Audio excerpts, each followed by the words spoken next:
Ayeuna mah urang ngeuretan heula cabe hejo ieu nya. Cabe hejo teh ieu teh kan meserna teh kamari, teras disimpen kana kulkas, tapi geuning pas dicandak teh nya baruruk sapali sapotong-sapotong ieu teh si cabena teh baruruk janten nu kaarahna teh sakedik. Lepatna mah meureun ieu teh kamari teh langsung dikana kulkaskeun sareng plastikna henteu diwasuh heula janten we kitu buruk. Kan meureun biasana mah upami tos meser kos kararitu teh sayuran teh diwasuh heula teras dikana kulkaskeun supados awet, supados henteu buruk, tapi ieu mah meureun kalah langsung we dilebetkeun kana kulkas.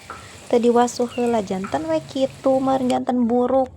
Ieu teh tanuju ngagoreng tahu, si cabe nu tadi teh bade disarengkeun sareng tahu ieu.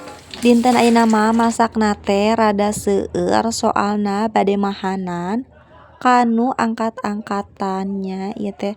Teras sangona ge sangu akeul. Aduh nu matak raos sangu akeul teh nya sangu haraghag. Komo deui upami di hau mah. Da ieu geuningan tos asak urang payunan we tuang nya ieu teh. Da ieu tahuna anu tadi digoreng teh disarengkeun sareng cabe, ternyata ieu teh teu kapencet recordna janten teu aya video masak tahuna.